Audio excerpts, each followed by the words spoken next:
Hey guys, this is Wojtek from Jolly Monster Studio, and today we're going to continue with part 2 of our player character series, talking about our punch collisions. Now for this lesson we're going to go over 3 major topics, the first one being the skeletal mesh sockets, and what that allows us to do is to attach our collision boxes to the player's fists. And we're going to walk through how we go about doing that. Next we're going to look at box components, and what those allow us to do is essentially handle our collision detection on our player's hands. So we're going to take them, we're going to attach them to our sockets, and then we're going to leverage them for turning on our collision profiles. And the last thing we're going to cover is the anim notify states, and what those are going to allow us to do is at certain points within our animation, we're going to trigger the availability of our collisions. So when the player kind of cocks his hand to throw a punch, we're going to then turn on our collisions, and then when the punch is finished, the player kind of withdraws his hand, we're going to stop our collisions. So let's get into it. So with our Unreal Editor open, we are presented with our starter project, which you can download from my GitHub repository. If you go ahead and visit it, there's the initial starting project that we're going to work from right now, as well as the part 2 and branch, which has the final product that's going to be at the end of all these steps. So going back into Unreal Editor, let's go ahead and start adding in sockets to our Unreal Mannequin so we can then tie in those box components. Now, if you recall from our Mixamo animation tutorial, the character skeleton has a whole pile of different settings we can add onto it. In this case, we're going to look at sockets. So sockets are available to us through the skeleton tree view of the Unreal Mannequin. And again, you can have this with any model, but in this case, we're just going to look at this guy here. So let's go ahead and sort of figure out where do we want to position our sockets. And in this case, we're going to be working with our punch animations. So I thought perhaps let's put him on our hand joints. So the way this is going to play out is we pick our joint of the skeleton we want to work with. We right click, we go to add socket, and it generates a socket right below this hierarchy. If we collapse all of the fingers here, you can see it's tied to the hand. And we're just going to rename this guy. And we're going to call this, let's call it Fist L Collision. And then we're going to do the exact same thing to our right hand. So let's go to add socket, and then rename this socket. And our collision. Okay, now you'll notice the sockets are also located right at the, oops, let's just adjust the camera down just a smidge. So they're located right at the wrist joint, and that's going to be a little bit hard for us to work with. So what we can also do with sockets is sort of readjust their positioning proportional to where they're attached. So I'm going to move this guy down a little bit, and maybe kind of towards the inner part of the hand, maybe a little bit down.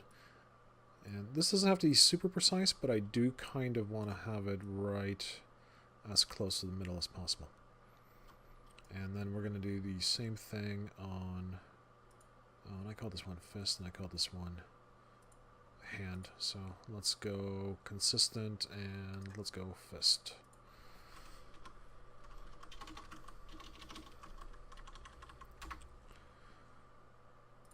So going to our left socket, we're going to do the exact same thing, just adjust it down a bit, and then that's not bad, right kind of in the center of the hand. Okay, so that's it really for sockets. We now have them attached to our skeleton, and we'll be able to reference them within our code to attach our collision boxes to them. Now, the other thing you can do with sockets is you can also attach preview meshes to them. So if you're working with a socket that's going to contain, let's say, a gun or a weapon of some sort, and you want to kind of preview it and see what it looks like, you can right-click on any of the sockets and say Add Preview Asset. So what can we add in here? Let's see here.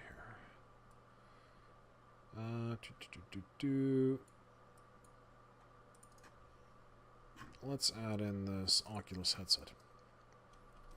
And as you can see, the socket has its own orientation and positioning. So you can figure out where you want this object to be orientated as part of your, as part of your design.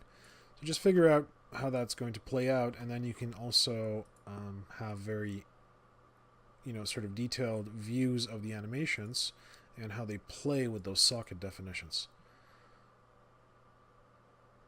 So you kind of get a feel for how this is going to look like in the game with whatever object you attach to his hand. So let's set that to default, and let's get rid of our preview. Okay, so there's our sockets. And now let's move on to actually integrating our box components. So now to add in our box components, let's pop open Visual Studio, and let's go to our player character header file. And right below the inclusion of the header definitions, we're going to bring in our new box component. So we go to Components. We should now have a box component H. There it is. And then right below our melee fist attack montage, we're going to create a new property. So new property, it's going to be visible anywhere. It's going to be blueprint read-only with a category of collision. And yes, we'll include the meta directive as well.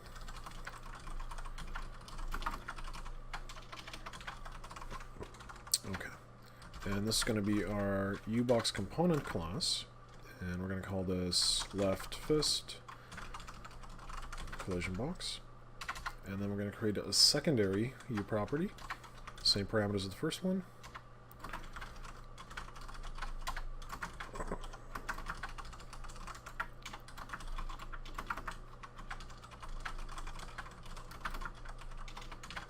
Equals true.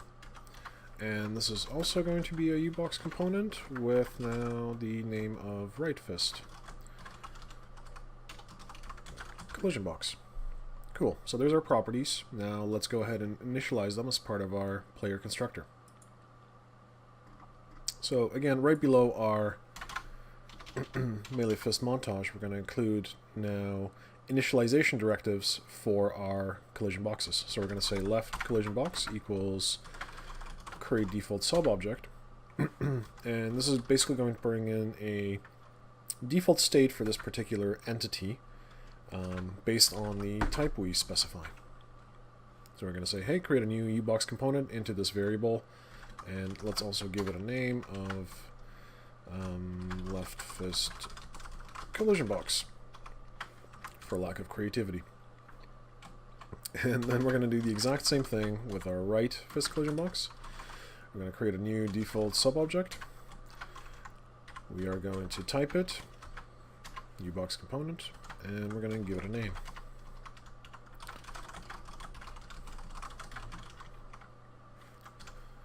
Right fist collision box. So there we go. Now, the other thing you will notice for some of our other attributes, like our camera boom or our camera, we are also adding in this directive called setup attachment. And what that does is it binds this uSpringArm component entity onto our root component. And in this case, our root component is our blueprint character scene. So we can bind these collision boxes onto the mesh. We can bind them onto whatever attribute of that character we want. But in this case, we're just going to bind them to the root component, as we're going to reallocate them later on with our socket attachment. So to do that, we just say left collision box, setup attachment, and we're going to say root component. We'll do the same thing for our right fist.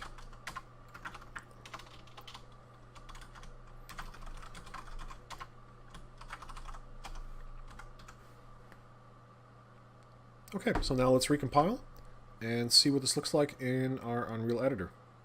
Okay, so our project's been recompiled. Let's pop open Unreal, we can close down the mannequin, and let's go to our third-person CPP folder, blueprints, and third-person character. You will now notice on the left-hand side we have two new properties, our left and right fist collision boxes. So they just got brought in with some default parameters from our constructor. Now, if we pop open our player blueprint definition, you'll notice that the boxes are quite large. They are not positioned where we want them, and they're a little bit too big. If we went ahead and played our game now, well, let me just show you something real quick. So there is a directive, or a method, on all of our objects that allows us to view their definition within the game, and it's called hidden in game. And I'm just going to check them off in the blueprint real quick, just to show you what I mean. So there are our colliders, and you can see they're just kind of floating, attached to the attached to the capsule, but they're not really positioned where we want them. And when we fire our hit events, they don't move or they don't do anything. But we can see them. So that's sort of exciting. Anyways, let's close that off. Let's make them hide in game. And let's go back to our code.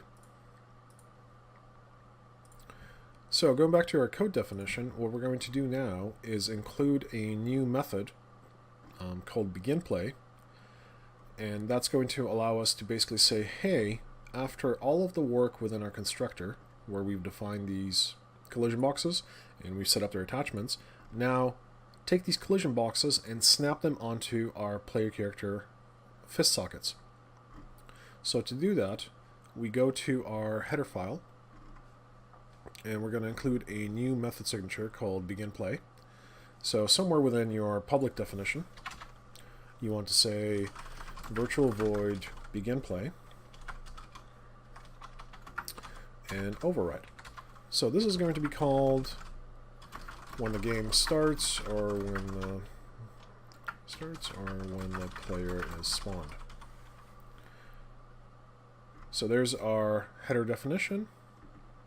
And if you want to learn more about beginPlay, you'll notice it's a method of the actor, and you can kind of see what happens inside of it, what sort of events and triggering that occurs, when does it get called. But essentially it's sort of a post-constructor method signature. So if you just want something to happen within the runtime definition of the engine, this is a good spot to put it in, as some method signatures, like the one we're about to look at, don't work very well in the constructor.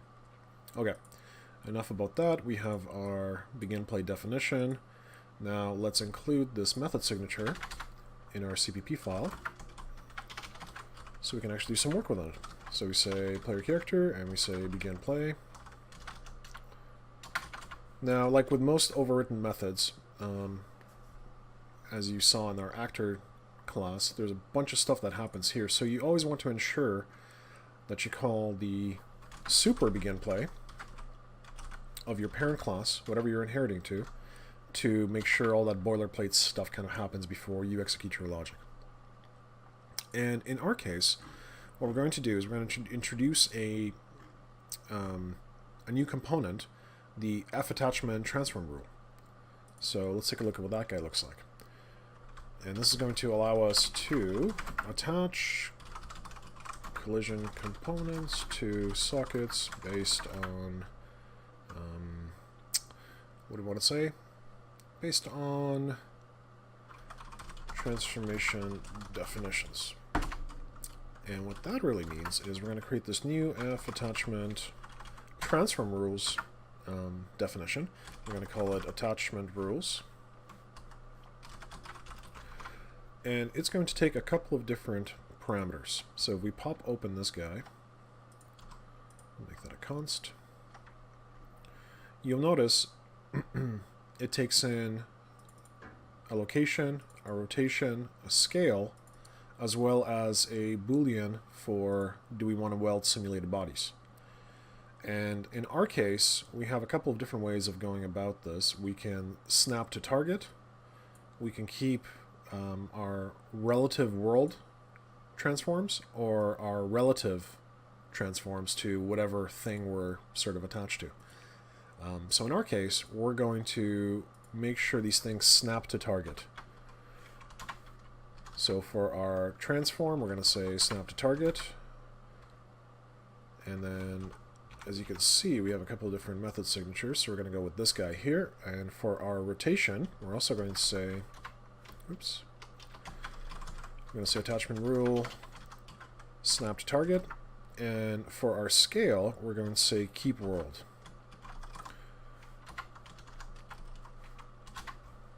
And then we're going to say false for simulate welded bodies. And what that means is we're going to snap our transform, snap our rotation, so everything gets oriented accordingly. But we're going to keep the scaling of our object, whatever we're attaching to that socket, within the world's constraints. And then we're just not going to do anything with our simulated bodies. Once we have that, we can now say left-hand collision box, or whatever sort of collider you want to work with, attached to component, and we're going to pass in some attributes. So it takes in a parent, an attachment rule, and then whatever socket we're actually going to be attaching this collision box to. So what is the parent that we want to attach our collision to? That's going to be the mesh of our player character. If I was doing this logic elsewhere in a different class, then I need to ensure that that mesh property gets passed around to wherever I want to do this, this logic. Then we pass in our attachment rules, and then we also include the socket name. So going back a little bit earlier to our mannequin, with our sockets defined, fist L collision and fist R collision, we can reference now these guys as part of our socket names. So there we go. We are going to attach our left collision box to our mesh against the socket based on these transform rules. And then we're going to do the exact same thing to our right fist. Right fist collision box, and we're going to modify our positioning there and just rebuild it. Okay, so with our project rebuilt, let's go back to Unreal. We can close down these bits. And now, in our blueprint preview, the collision boxes are still kind of floating in the air. But if, oh, and I turned off our visibility. Actually, you know what? Let's do it this way. Let's go back to our code. After all, we're learning C++. Why do it all in blueprints? So let's say left collision blocks, and we're going to say set hidden in game equals false. And then we'll just take off these attributes later on. And we're going to do the same thing for the right-hand side. Rebuild, and now we should see our colliders within our editor. Okay, so we've set our hidden attribute to false for our boxes, and now when we start our game, they should be visible.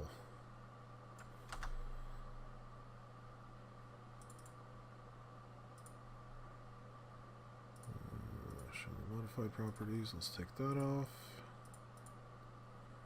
Let's take that off.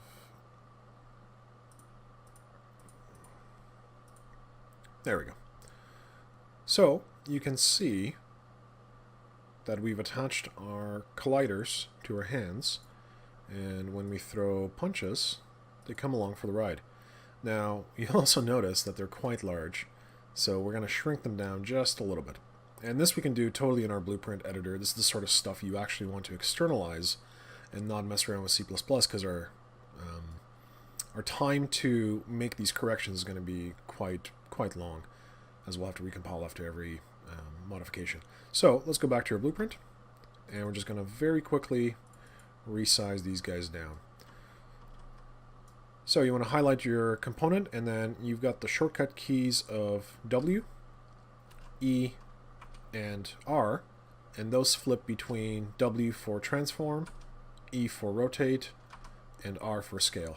So we're going to hit scale and just bring these guys down a little bit. And you can actually go ahead and position these around the hand. It's okay, they're going to move later on when we actually start the game, but this at least gives me a bit of a visual to get a feel for how large these things are going to be and roughly where they're going to be positioned. So that kind of looks like a fist collider, and we can make this bigger or smaller later on. I'm just going to shrink it down just a tiny bit.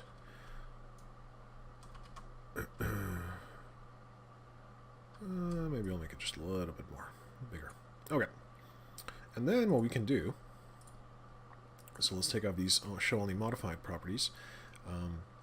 I can go ahead and take these scale attributes from our one collider, go to our other collider, which is right there, and paste them in. And then I have very proportional box sizes.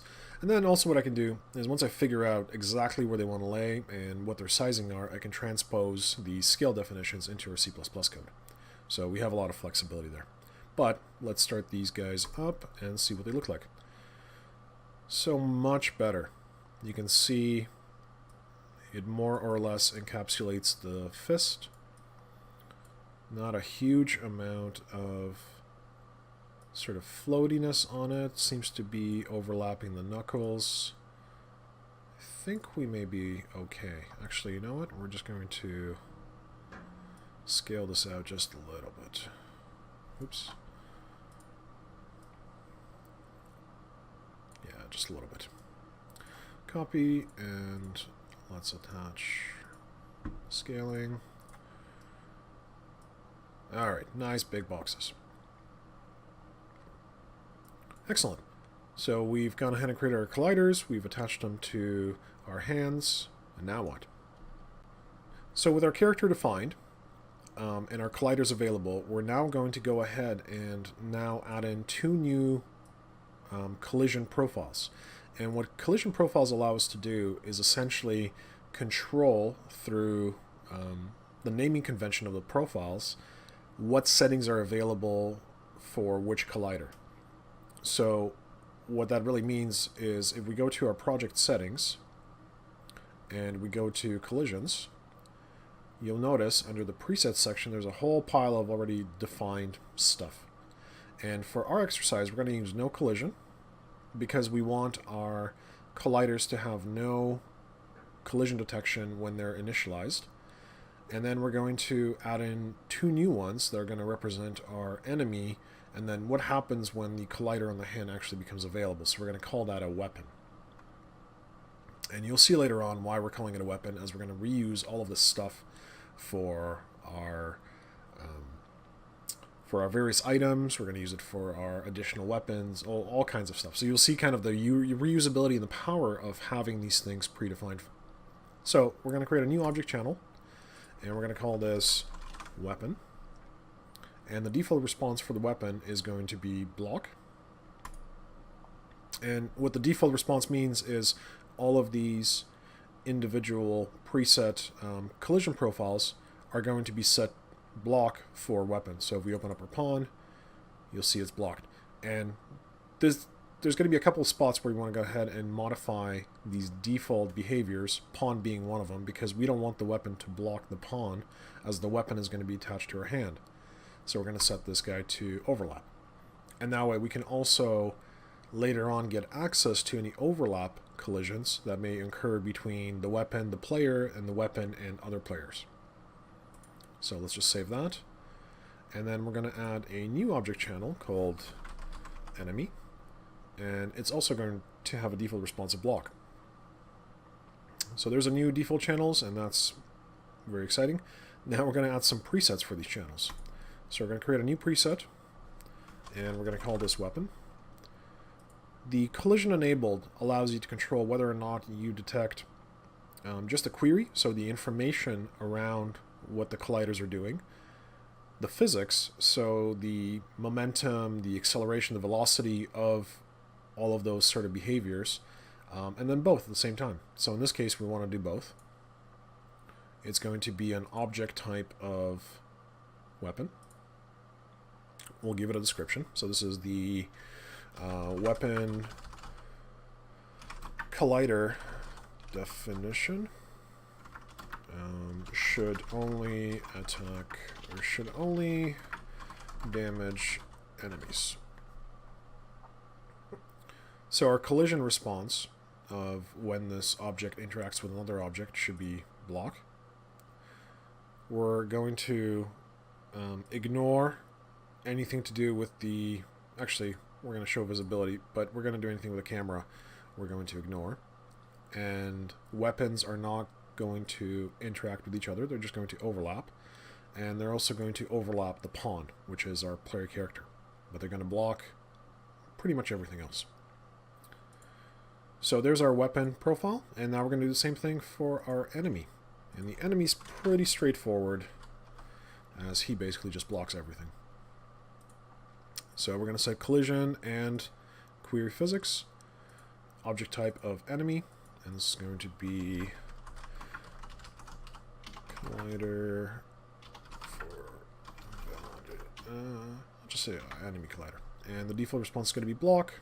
It's going to ignore the camera, and everything else is fine. So there we go. There's our two new collision profiles. So going back to our C++ code, one thing we want to do when our components get initialized is we want to give them now our collision profiles. So to begin, we want to use a method called setCollisionProfileName, and this is going to directly reference the names we define in our presets.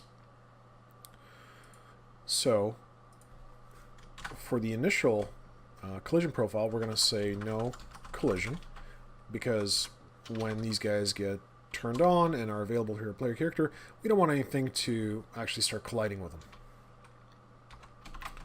And I'll show you what that does when we don't set it that way. And we do the same thing for the right-hand collision box. Now you'll notice very quickly we're starting to repeat a whole pile of code, and in a couple of upcoming videos I'm going to show you how to refactor all of this so we have just nice reusable chunks, and then we can plug in whatever colliders we want. And it makes this logic much, much easier. But let's set our collision profiles to no collision to begin with, and then as we get into our animation notifies, we're going to be able to fire switch events between our collision profiles. So when the attack starts, we're going to fire off an event that says, hey, let's make this now a weapon collision, and when the attack stops, we're going to set it back to no collision. So I've gone ahead and finished recompiling with our no collision profile name calls, and if we pop open our player character now, I'll show you this one little bug that I've noticed with this particular version of Unreal. When we modify our properties, in this case our collision presets, and we had this actually happen with our hidden in-game value earlier on, where I turned it off, I then went ahead and in the code I set it to be default by false, but the blueprint definition never got updated, so just inverted whatever that setting was. And in this case, you'll notice our overlap dynamic for our collision presets is still selected, and now it has this little reset to default tag on it. If we hit that, it will now correctly bring in the constructor's no collision definition. So just make sure you go ahead and update those attributes, otherwise you'll have that little pause moment of, hey, why is this not working? And that's just because the blueprint is not being immediately updated. So if we go ahead and compile that, we run it, we're still okay, but we have no interactions with our little box. So what I'm going to do with this box in our level is I'm just going to make it a little bit bigger. We'll raise it up.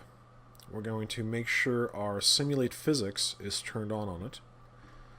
And then we're also going to give it a collision profile of enemy now that we have it. So this is going to be our box, and we're going to try to fight it, and we'll see what happens.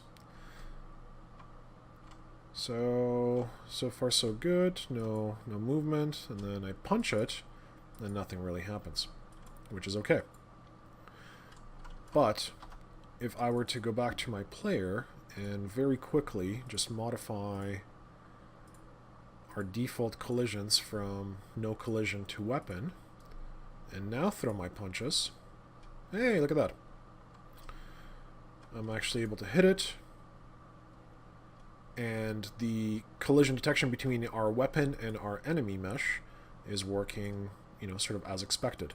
The animation drives the collider interacts with the physics object based on whatever sort of velocity that's being generated through that movement, and we hit and things move. Cool.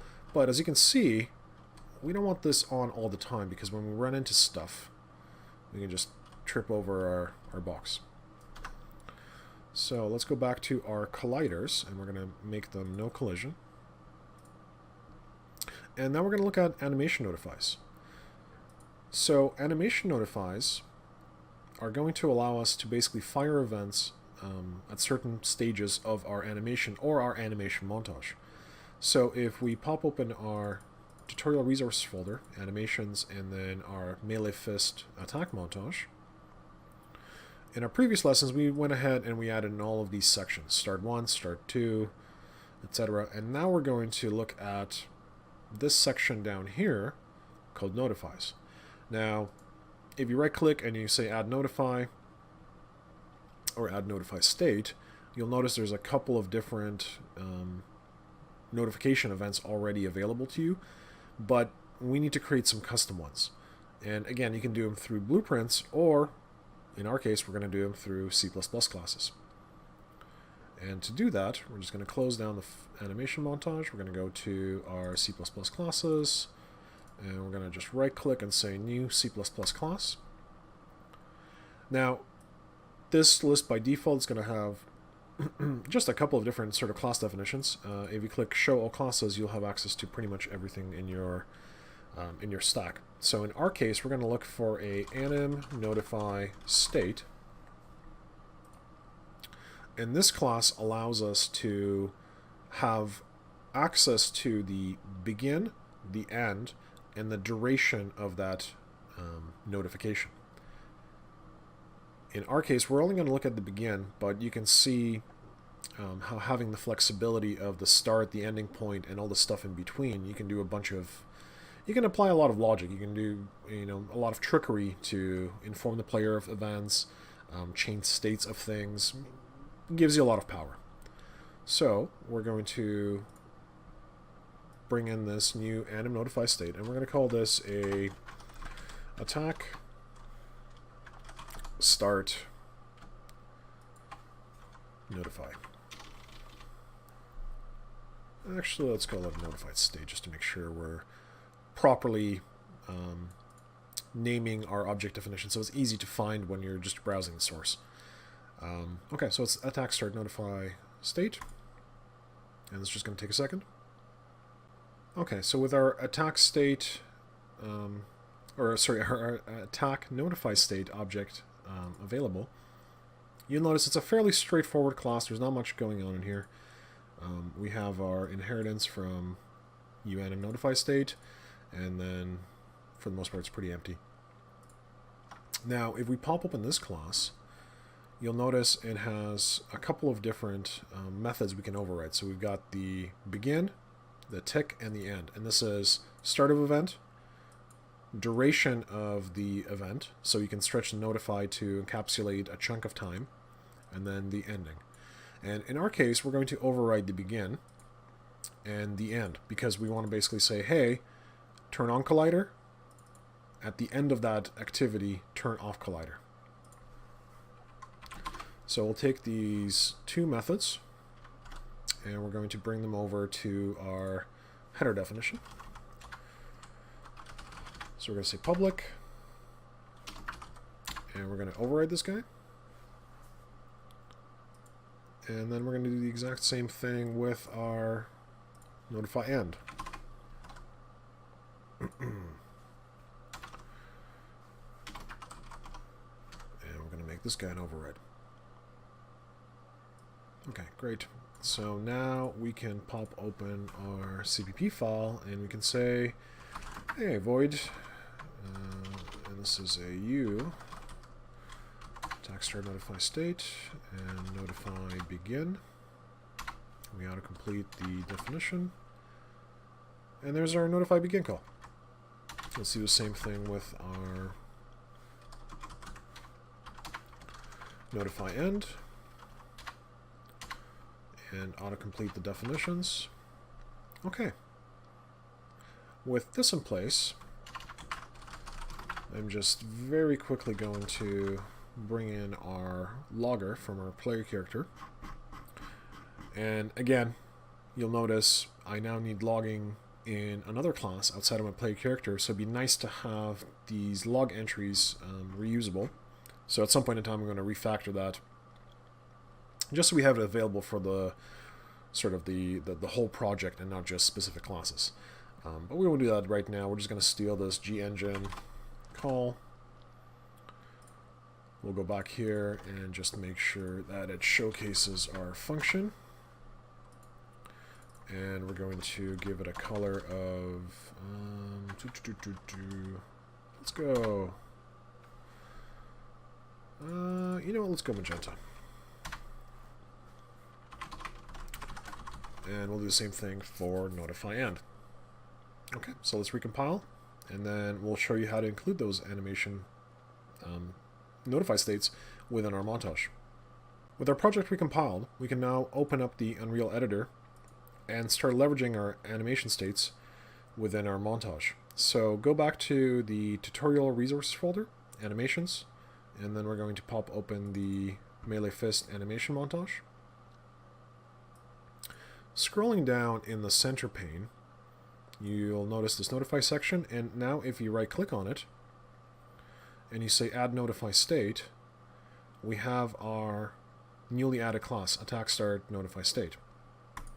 And if I bring that guy in, you'll notice it has sort of these start handles and these ending handles, and you can kind of stretch things out to encapsulate parts of your timeline. You can also, if you hold down Control and with the mouse wheel scroll in or scroll out, you can get really quite precise with your timeline.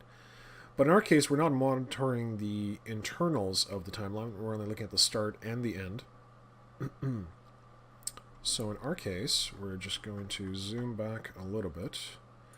We're going to collapse the element timing. We'll collapse the sections. And then we're just going to say, from here to roughly here, let's turn on our attack states. And now, this is where you have the flexibility of deciding when do you want your collider to become available. Do you want the collider to now show up on our character's hand? Or do you want to kind of do it right at, let's say, the start of him arching his hand out to throw the punch? And I like to think that, you know, when I'm down here and someone touches my fist, there's going to be minimal to no damage. But somewhere here, I'm throwing in a little bit of my hit power. I'm already going to start interacting with something that I hit. So maybe around here, we'll kick off our start.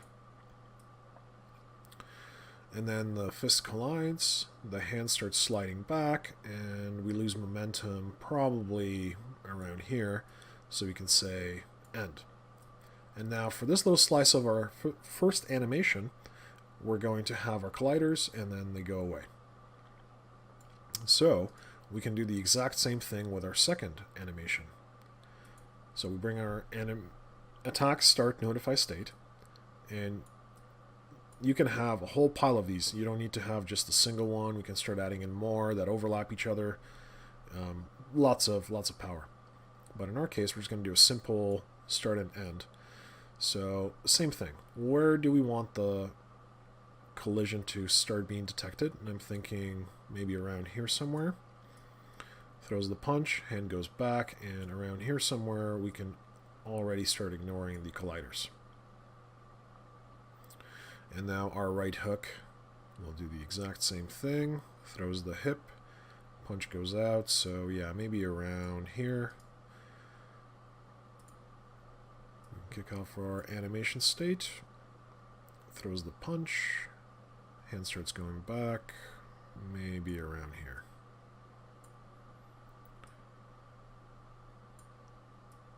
Okay, so we have our animation states. They are tied to our animation montage. And if we save this now and play it, you can see in the top left-hand corner, every time we fire our animation, at the point in time where our colliders are supposed to come on, we have our log messages. So that is working pretty well. Now, the last thing we need to do is decide what to do when these events are fired. And in our case, we're just going to disable and enable the collision on our boxes, so when we fire the punch, it's going to interact with the box, and then it's going to turn itself off. Going back to Visual Studio, we're now going to inject that little bit of logic that turns on our collisions. So let's go back to our start Notify State class, and in the Notify Begin, you'll notice there's a mesh component as part of the input parameters, and that is the mesh component that this animation notify is attached to. We also get the animation as well as the total duration of that execution, but this guy allows us to get at our player character definitions. So to do so, let's first just double check, make sure the mesh component is not null, so something is actually being passed into this method. And then additionally to that, let's make sure that the mesh component getOwner is also not null. And the owner is essentially the base class that encapsulates the mesh. So looking at our player character hierarchy, because we're not defining our own mesh definition, it's just being inherited through our character. We don't necessarily need to worry about it. We can just call the getOwner. That is going to imply this is a player character. We will cast it, and then we can start performing our various operations. So to cast it to our player character, we need to bring in our header file for our character class, and then right within this little conditional, we're going to say a punch get character, and this is going to be our player, equals, and we're going to cast to a punch get character our mesh component getOwner.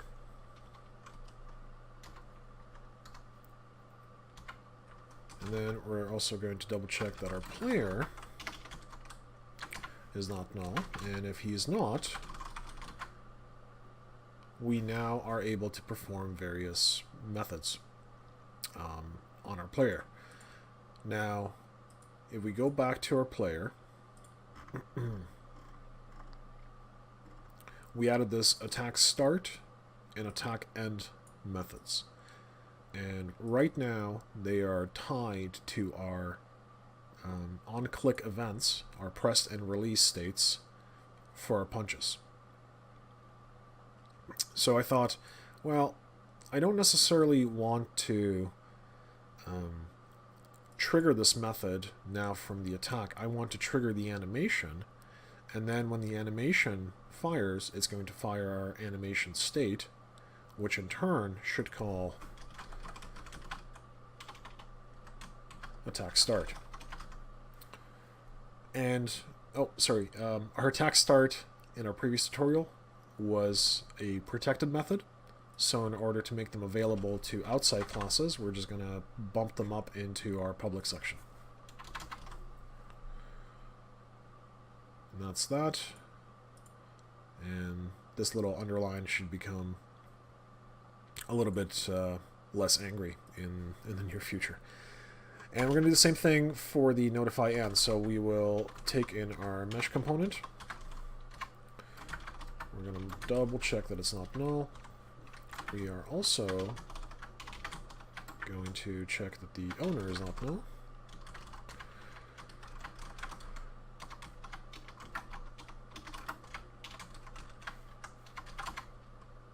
And we'll do the same thing. We're going to cast it.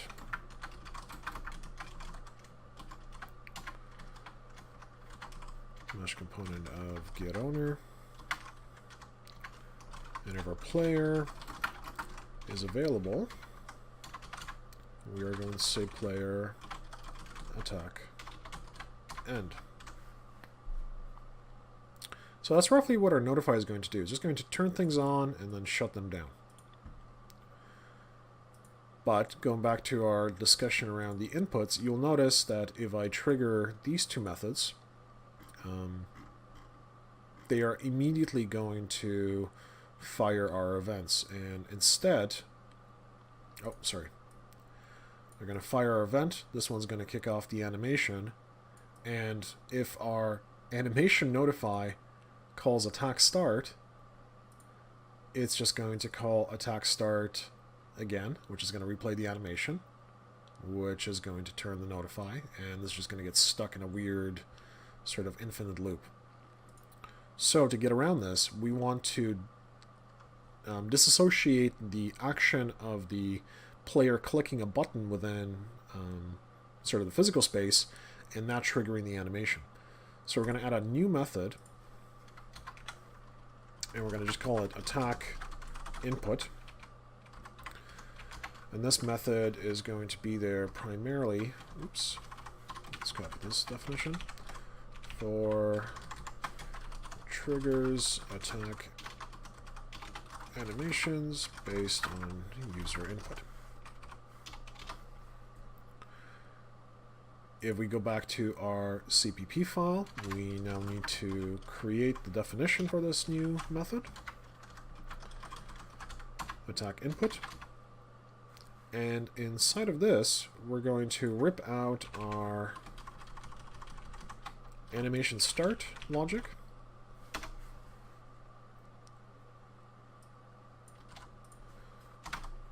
And we'll leave that in start and end. Now, we are going to bind attack input to our action of starting the attack. And we can leave attack end, that's fine. We'll add more logic in future videos where we make this a little bit more, just a little bit more flexible. So our button's going to be pressed, attack input's going to be called, it's going to trigger the animation will then kick off this method and this method. Great, so now that we are in attack start, what do we want to do? Well, we want to say left fist collision box. We're going to set the collision profile name to weapon. And we're going to do the same thing for our right collision box. We're also going to make this guy a weapon. So now whenever this event fires, our colliders are going to become enabled, and they'll interact with whatever the animation is going to push them against. Now in our attack end, we want to clean up. So we want to say left collision profile name, and we'll do the same thing for the right hand side. And again, I was alluding to code duplication. You can see how it's kind of starting to grow. We'll clean this up over the next few videos. So let's recompile and just make sure everything still works. So with our project recompiled, let's pop open the editor again. And let's just start our game. So you can see, just through the various console output, that when we kick off our animation notify begin, it's followed by an attack start, and then notify end gets fired at the end of that animation, which calls attack end. And that is basically setting our profiles one to the other. And if you want to just very quickly see that things are truly working, we can pop up in the third-person blueprint, and just off of our tick, let's say,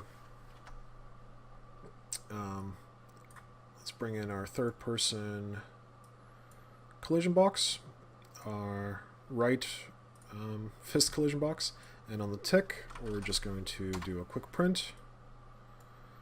We'll do another print.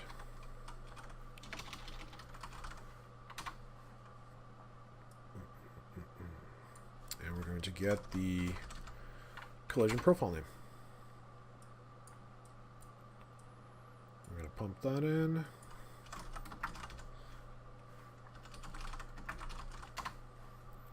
And we'll pump that in. And this is sometimes what I'll do just to very quickly get at whatever data is kind of flowing around without going back and recompiling. So buyer beware, don't try to mix and match things too much when it comes to production code, but for development, this is a quick and dirty way of getting at your information. So no collision, we fire, goes to weapon, weapon, weapon. So everything works there, not bad. Now we can turf all of these definitions. We'll kill the tick, compile, and hey, bam, bam. So with our colliders in place, you'll notice nothing happens to our box when I just rub up against it. Doesn't matter how much I want to push it, nothing occurs, but when I fire, bam, we have collisions.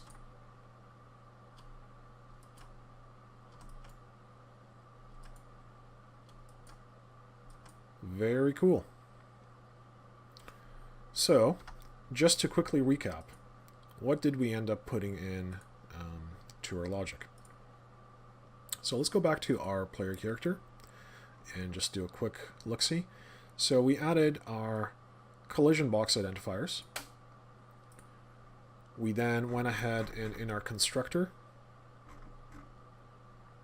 we initialized them, we gave them a name, we attached them to the root component of our character blueprint. We by default gave it a collision profile of no collisions, and for debugging purposes we also made them visible, these colliders, in our game. Further to that, we said, hey, when the player spawns or gets initialized, attach these collision boxes to the sockets of his hand. And the sockets we added through the modification of our mannequin skeleton. So if you go to mannequin character meshes skeleton, you'll find our new sockets, and you can add as many or as little of these as you like. We then, after we attached our box colliders to our fists, went ahead and added in animation notifies that overwrite the begin and end method signatures. And inside of those, we bring in our player from the mesh component that these animation notifies are tied to, and we trigger our attack start and our attack end functions, which all they do is turn on the start and beginning end, or sorry, the start collision profile, which is the weapon, and then the ending collision profile, which is no collision, which is driven by the user's input through this attack input class. He fires our animations play back, and we trigger our notification states. So it feels like a whole pile of work went into this, but as you can see, it's not too bad once you know how to do it. You have a whole pile of powerful tools at your fingertips to create whatever sort of notification events you want. We can trigger sounds and effects and all kinds of stuff. And we'll get into that in later lessons. But for now, we have our punches working. And this box is getting a thorough beating. Alright guys, thank you for tuning in, and I hope to see you next time.